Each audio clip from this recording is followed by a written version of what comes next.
Greetings, everyone, and welcome to the UpStanders Podcast. My name is Dr. Omékongo Dibinga. To those of y'all who are joining us for the first time, and I have an incredibly special guest that I can't wait to talk to and can't wait for you all to hear what she has to say and offer to this world. Dr. Nola Haynes is a space security strategist and theorist. She's a leading voice in redefining space security through a critical international relations lens, introducing groundbreaking concepts such as strategic drift and space cowboyism to explain the emerging dynamics of militarization and competition in outer space. With deep expertise in arms control, strategic competition, and international security, Dr. Haynes positions outer space as the purest form of anarchy, where traditional international relations assumptions must evolve to meet new geopolitical and technological realities. This is amazing. I'm going to just share a little bit more because it's just amazing. Currently serving as senior strategic advisor and co-chair of the Space Security Law and Policy Working Group at Women of Color Advancing Peace and Security, WCAPS. Dr. Haynes also teaches at Georgetown University School of Foreign Service and advises U.S. government entities through appointments to the International Security Advisory Board, ISAB, and the Biden-Harris National Security Council's Public-Private Partnership Initiative. Her forthcoming book, chapter, Space Security, Cowboyism, and Anarchy, which is Edward Elgar Publishing to 2026, charts how escalating competition and collapsing trust in space institutions risk locking the world into a new arms spiral. Dr. Haynes holds a PhD in political science and international relations from the University of Southern California, a Master in Divinity from Harvard University in ethics and political theology, and a BA from UCLA. She is also a frequent national media commentator known for distilling complex security challenges into accessible public dialogue. And I could have read more, but that bio is extremely extensive. I think y'all get the picture of how amazing this sister is. Dr. Nola Haynes, welcome to the UpStanders Podcast. How are you today? Dr. Dibinga, I am wonderful. I sound amazing on paper. Sound amazing on paper, amazing in real life. I mean, you're just an all-around incredibly just accomplished individual. And I forgot to add the host of the Nightcap podcast. Wherever you get your podcast, please check that out. That's amazing as well. Katie Fang has been a guest, Reese Colbert. Check that out. Nightcap with Dr. Nola Haynes is amazing. So I teach a class on Jay-Z at American University. It's a class on historical biography. And we're looking at hip hop and how it starts and the like. And one of the things I say to people is the why and how of hip hop is more important than the who and the what. And so I want to pose that question to you. Why is Dr. Nola Haynes? Why are you we got the accolades, we got the resume, but why? What got you to this, for lack of a better word, space? It is a long, winding, beautiful, chaotic story, which should probably be the name of my biography. Because that is not at all where I started. I can't say that I was that kid, staring up at space and saying, one day. That was not me. My mom was a Trekkie, big time Trekkie. Okay. So if anything, I'm sitting here because of my mom. But it's, life is such an interesting and winding road if you let it be. You know what I'm saying? Because sometimes when you have those twists and turns, you can just stop. So instead of stopping, I kept going. And so I'm happy that we started this conversation off with Jay-Z, because I am such I'm a hip hop head, for real. Long time ago, I used to write for allhiphop.com. During COVID, I sat down with one of the homies and we put together this massive list of the top hip hop 300 songs off the top of our heads. We had nothing else to do. So that's what's up. I gotta see that. And I kid you not, one of the things that got me through Harvard Divinity School was being on the red line, putting on my headphones and listening to remind me to reintroduce myself every day I got off the train. That was my mantra. That's what's up. Wow. It's interesting that that album was so important to you because that was actually the album that led me to write my dissertation on Jay-Z. When I was listening to Moment of Clarity, that second verse when he talks about his skill soul, truth be told, I'd probably be lyrically, Talib Kweli. Like it changed my whole perspective on him in so many ways. And so at the same time as it was inspiring me, seems like it was getting you through it as well. Man, listen, and the thing about it was I wasn't a Jay fan like that. Like I became a Jay Same fan here. later on in life because Same here. I'm from New Orleans, but I did all my teenage and early in my teenage years and beyond in LA. So when all that stuff was going on, I was going hard for LA, so Yeah. I just kind of like I wasn't really tapped into what was going on the East Coast like that. Mhm. So Jay came later in my life, and I'm happy I was older when I discovered him. Yeah. Um, so yeah, he's a prominent philosopher.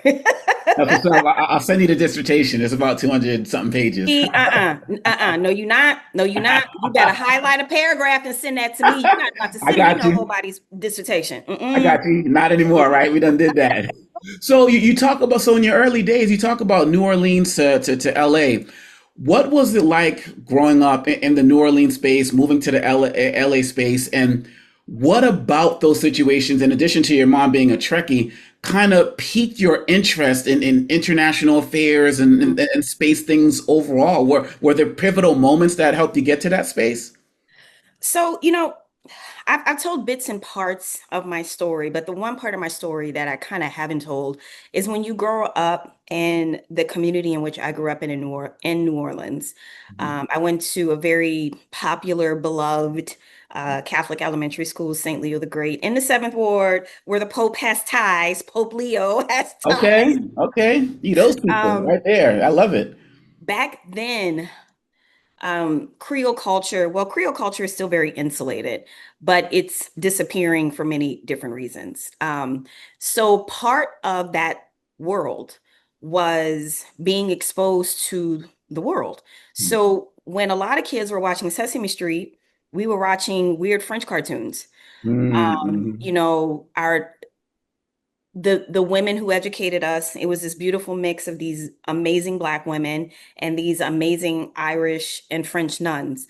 So I've always had an idea of the world, and we would always study the world. Like the nuns would always bring that conversation into the classroom, even as little kids. Hmm. And I remember one day, I think I was like in a fifth grade in Sister Magella's class, who was one of the most formative teachers that I had. And she had this globe. Remember the globes you can touch and roll around? Yeah, Um, yeah. and I was looking at the globe, and she also had this this poster, I do believe, of Harvard. And I was like, where is that place? And Mm. she was telling me about it, and she was like, if anybody can get there one day, you can. That's And what's up. so, so those sorts of things were instilled in us very early on. Higher education wasn't it was just an accepted thing that you were going to do. My Hmm. dad, he's an engineer. Well, he's a retired engineer. And at that time he was working at Tulane, or was he working at Xavier? But anyway, so in that system, kind of almost akin to a Jack and Jill system, sort of, Hmm. you go to certain elementary schools from pre-K to eighth grade, and then the boys go off to the all boys school, and then we go off to the all girls school, Catholic schools, and then we all meet up at Xavier University. That's Ah. how it's supposed to go. That's not how it went for me. But Mhm. and because my dad worked at Xavier, I was able to go for free. All right. But in the midst of all of that, you know, um, I mean, I was taking college courses, all types of STEM courses from like fifth, sixth grade, Oh, wow. Math Star, Bio Star, Chem Star. So you had this confluence without me knowing of having this idea that a bigger world existed outside of New Orleans, Louisiana, and then Hmm. also bringing this kind of STEM component into my early thinking. We also coded. At St. Leo at very early ages, even with the OG that loud printer, with the green and white paper, like Yeah, yeah, yeah. We were coding back then on those giant Apple keys, so this has always been part of my life. And like I said, having a daddy as an engineer, he would teach me small things like how to fix stuff, and then I would take things apart and put it back together. Um, Mhm. but, my parents divorced and my mom moved us to California so she could be near her sisters. Mhm. And needless to say, that is when my life went in a different direction. So instead of me finishing at Seton Academy and then going to Xavier University, I wind up going to high school in Pasadena, acting for about 12 years, and then Wow. going back to school at UCLA. Acting. Yeah. I didn't see that on the bio either. Wow.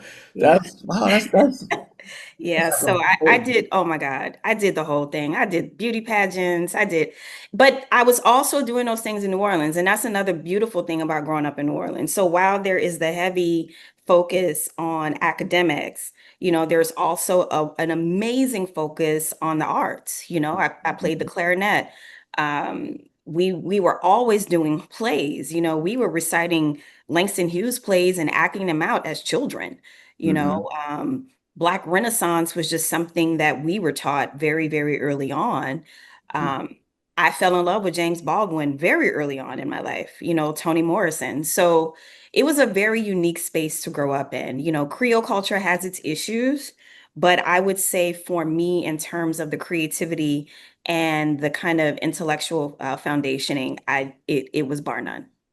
Wow, I feel like I got to do a whole other segment on Nola the artist, formerly known as. Oh, so when I'm looking at the education, I'm looking at the degrees. We're looking at the international affairs. I'm seeing the divinity. Like how did those types of concepts merge? Like my doctorate is in international education policy because I was always in international affairs and I was always in the classroom. So I merged those. When I see the divinity focus and then I see the international affairs focus, was it that upbringing? There's something that sparked when you got to college that made you start to see how these things are connected in some way, shape, and form? 1000%. So when I was at UCLA, I remember I went back to school. So I went back to school through community college. So I transferred in.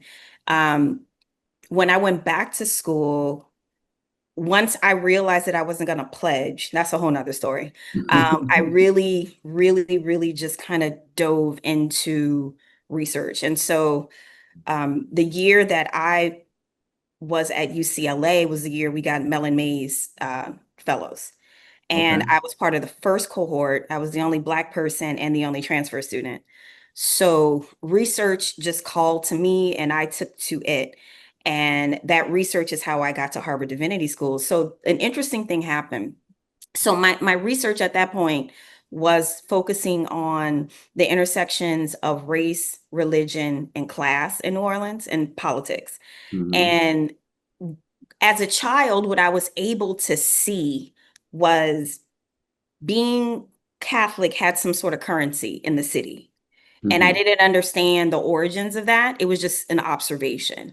Yeah. And I grew up in New Orleans when, we had our first Black mayor. So I grew up in the city when it was a whole vibe, so that intersection of like race, religion, and politics was just right there, right? So it was that inspiration of growing up during that time.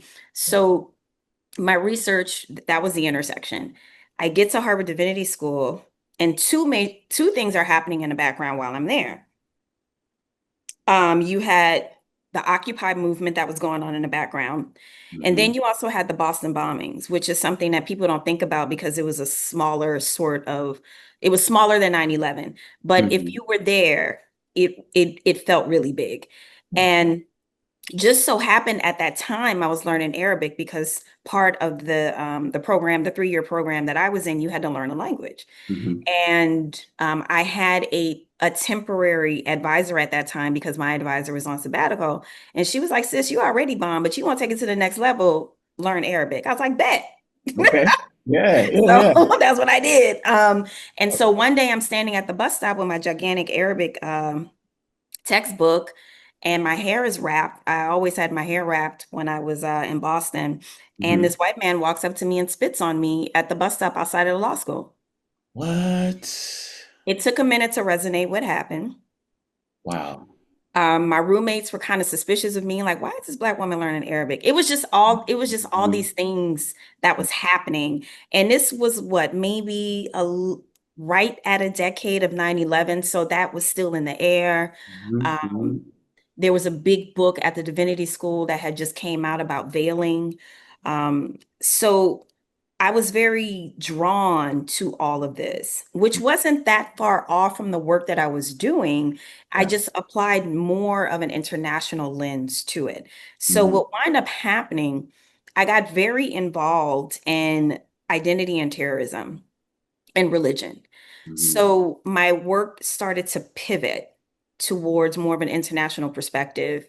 And I did a lot of research around global terrorism in the context of Boko Haram, young folks being kind of recruited into terrorist organizations and Al Qaeda and so I did a lot of that work early on. And what happened, I was writing a paper on the blacklist, state-sponsored terrorism. And Mhm. so I'm going through the research and I'm reading things, and a lot of literature was saying that global terrorism was on the decline.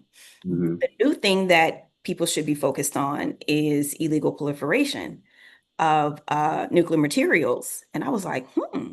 Mhm. Mhm. And I started digging deeper, started digging deeper. So the way that I am in the space world is through arms control and international security. So my focus and expertise is on arms control, treaties, agreements, what is a war, what constitutes a war, parameters of war. So really my life is around treaties, agreements, and war and weapons. Mhm. So it all started from this kind of um, research on state-sponsored terrorism that led me down this path.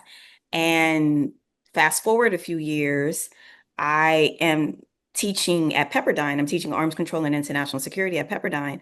And I'm on Twitter one day talking about it.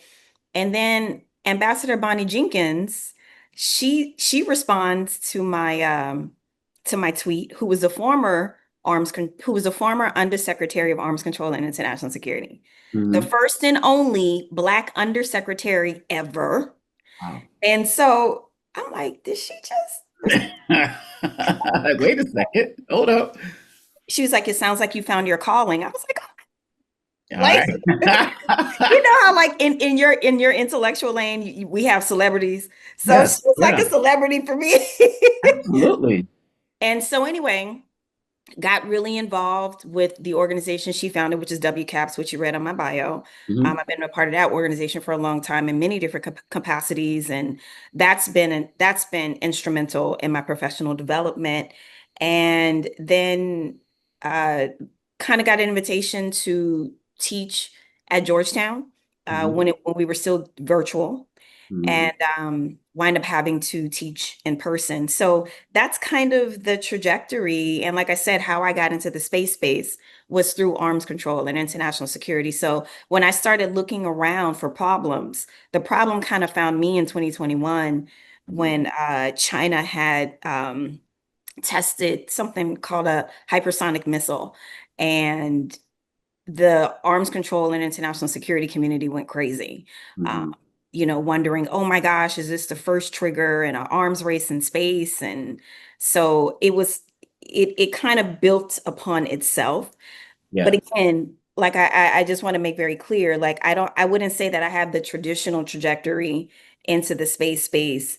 It was from my expertise that led me to this domain, is the way that I would word it. Wow, that's amazing. Well, what has it been like? You mentioned former ambassador as well in WCAPS. Like, what has it been like being a Black woman in this space? Well, until last November, it felt really fun. Wow. Wow, that's Um, deep. That's deep. I it, hear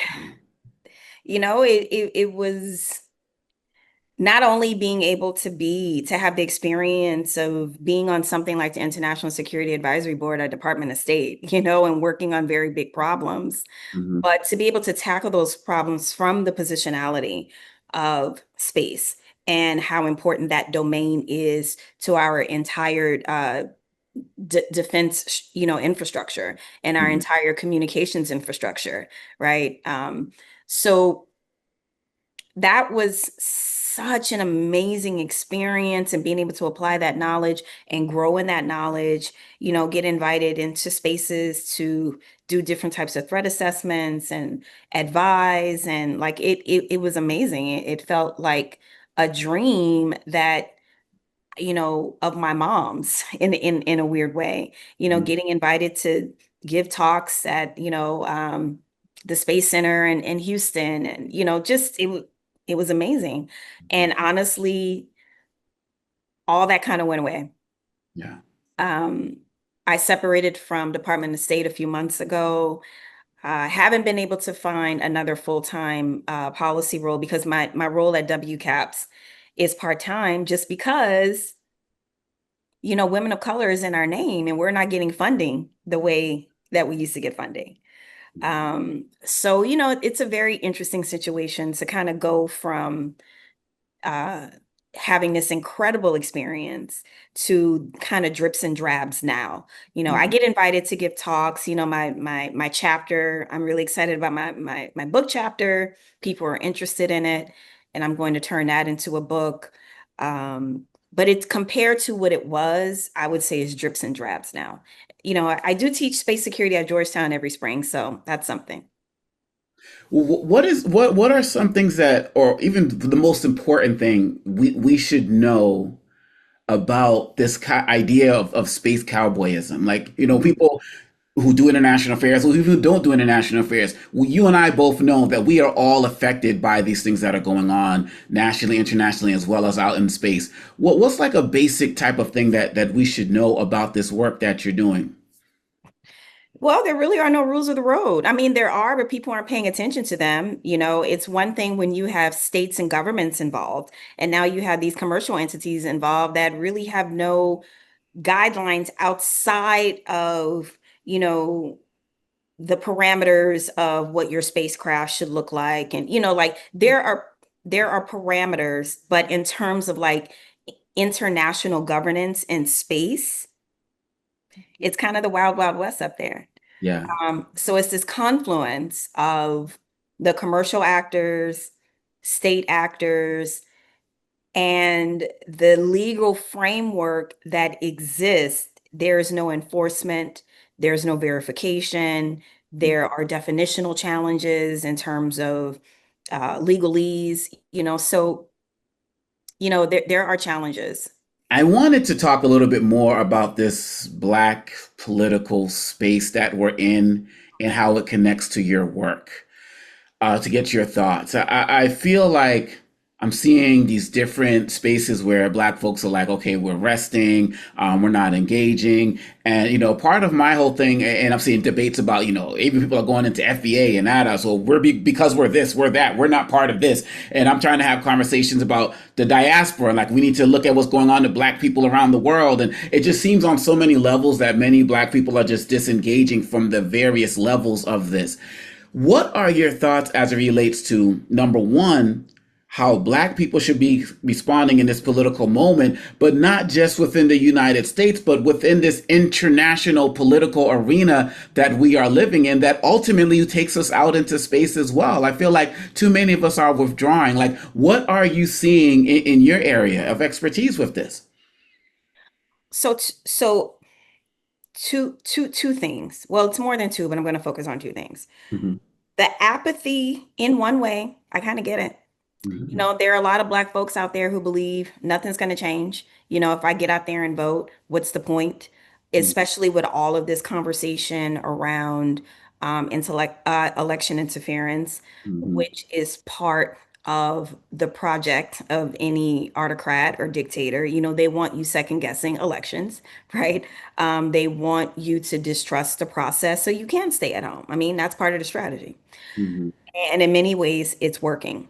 Hmm. Now, you know, I these diaspora divisions, they've always been there, but the one thing that I really need people to understand is our enemies understand us way better than we do. Right. Disinformation, and I'm going to focus on disinformation. Disinformation is the insidious one. That's the one that's intentional. Like Mm-hmm.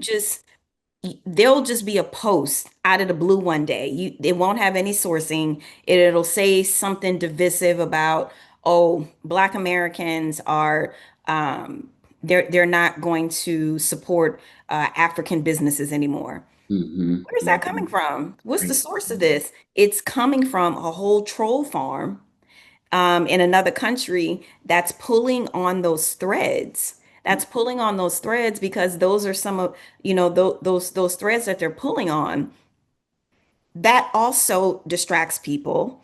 And I Mm. actually cannot stand the word distraction because people use it so much.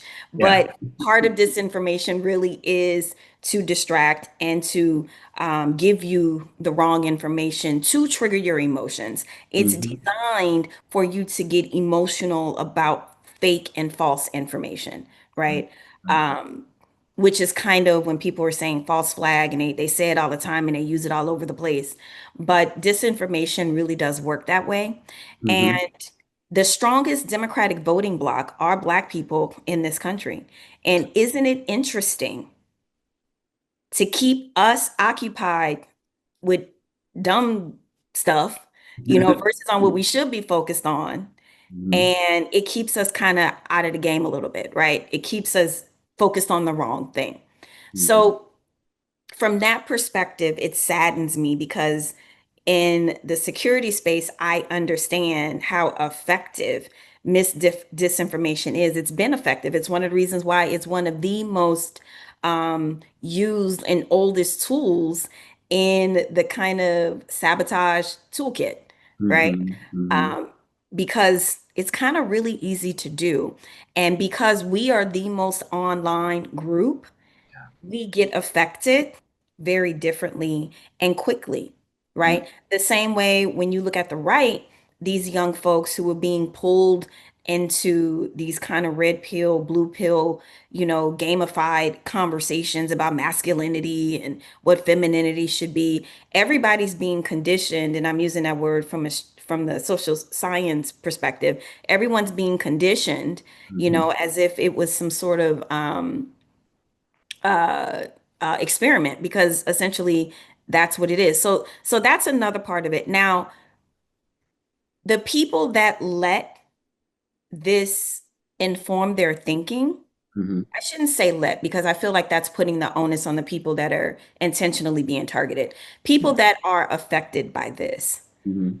The part that hurts is where it can go. Yeah. It can really make Black Americans xenophobic, nationalistic. Um, and that's the part that breaks my heart as a diasporan. I went to school in West Africa. I spent time on the continent. Even in my space work, I'm giving a talk September 23rd about U.S. Africa space policy. Like this is something that means a great deal to me, and it hurts that a lot of these disinformation tactics are working Mm-hmm. because they understand that there's a vulnerability here. Let's just tug on this string a little bit more, right? And it's working. And you mentioned the alphabet groups, ADOS, FBA, ABCs, whatever all that is. Like Roland is always screaming and shouting, where they at now? Yeah. Like, Black women are intentionally being hurt.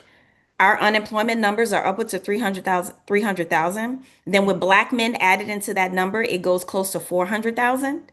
Mm-hmm. We Mm-hmm. are being intentionally targeted. I don't see them mounting campaigns about that.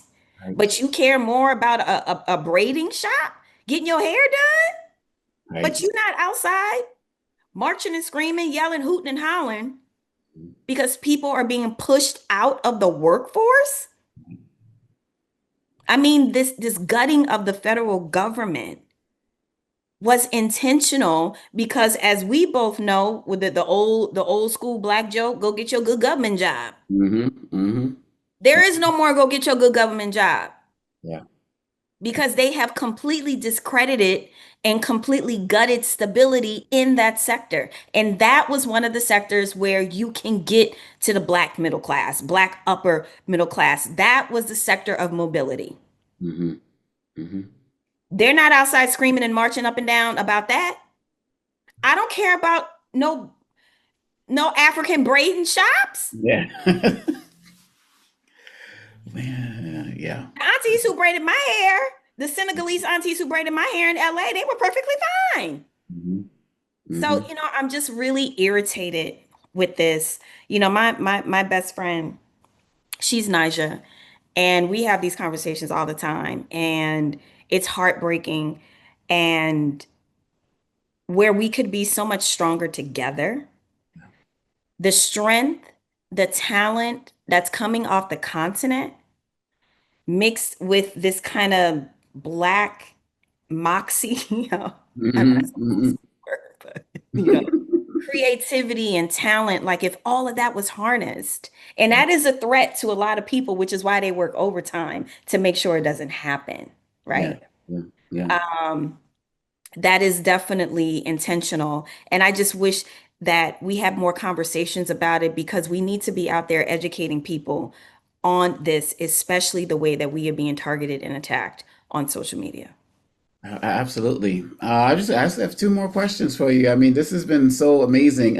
The first question is, what do you do to keep yourself grounded? Like we're all going through stuff every day, but every time I see you, every time I hear you, there's an energy there.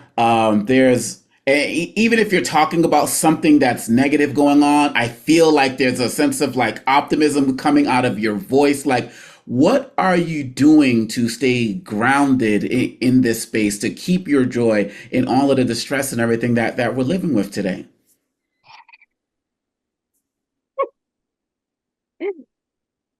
Well, the tarot and horoscope girlies would say it's because I'm a Sagittarius. All I right. say, That's all right. I respect that. um, but it really is, I accredit it to ancestral strength and ancestral energy. One of the things about coming out of the Deep South, coming out of a place post Jim Crow, having formidable parents and grandparents, aunts. My dad was, I grew up with not only the kind of pro-black aesthetic at my school, but my dad, he was a SNCC guy, so he was a little too young to be part of the SLC.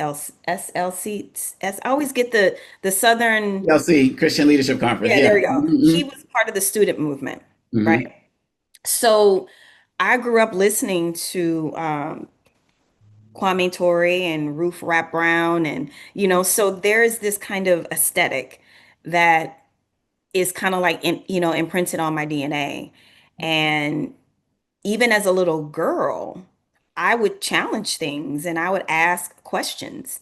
And I think that's where the artistic part comes in with the book smarts because as a creative from a kid, you're observant. One of the things about being a creative is that you kind of see things a little bit differently. Yeah. So Yeah. I would always ask questions to challenge status quo. Mm-hmm. That has never left me. That's never left me. If anything, it's gotten sharpened.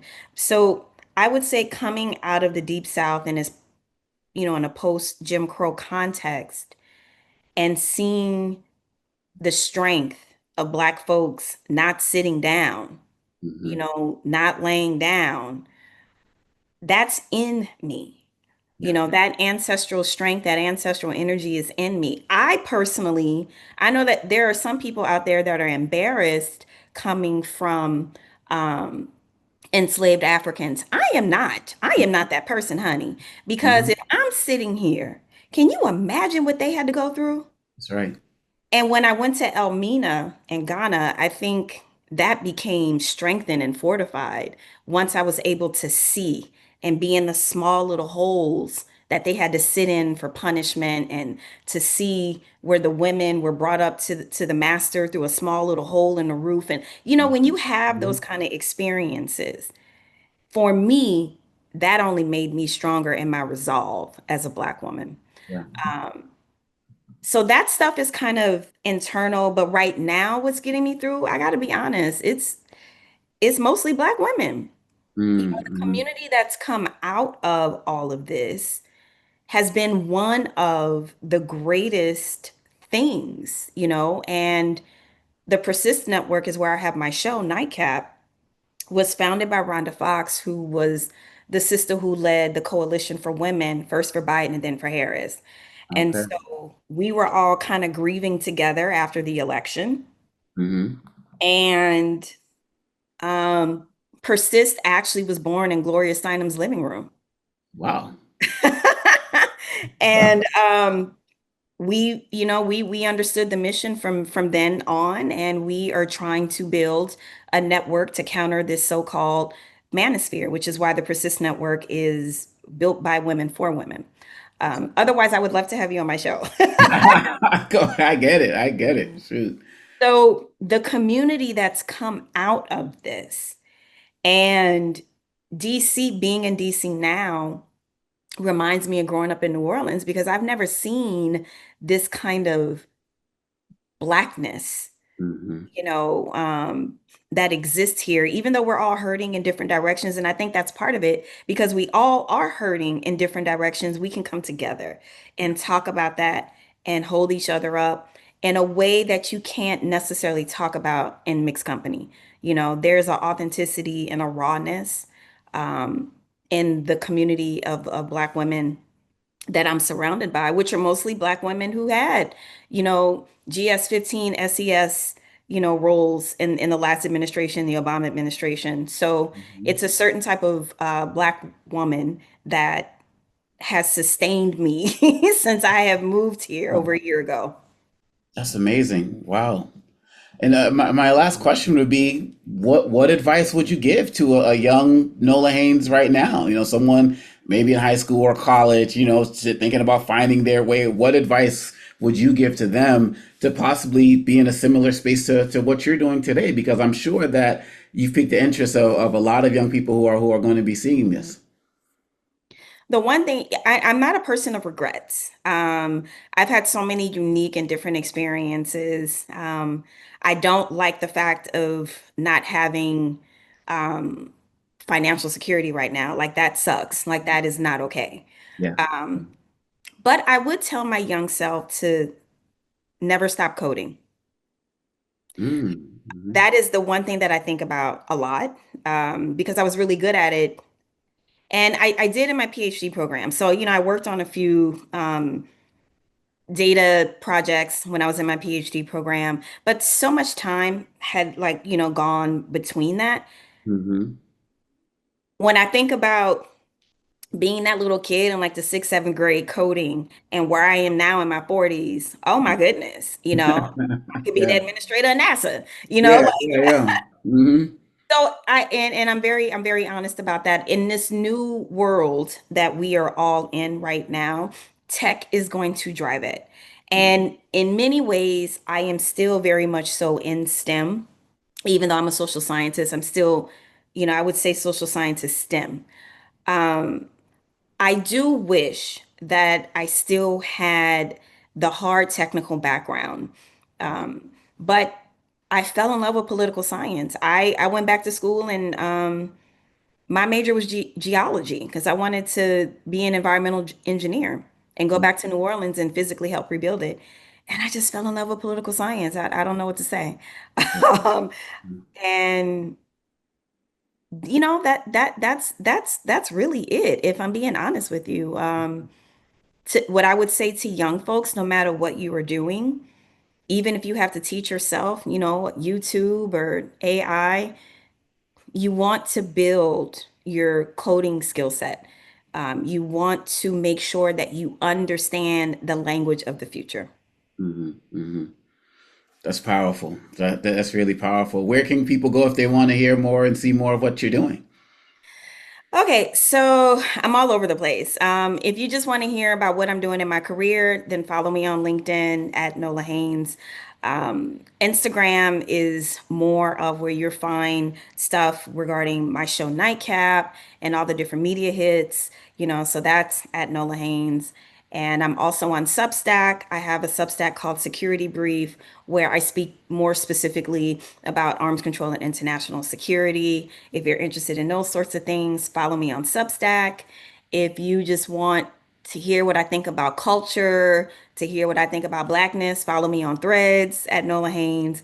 And Blue Sky is kind of like my retreat from Twitter.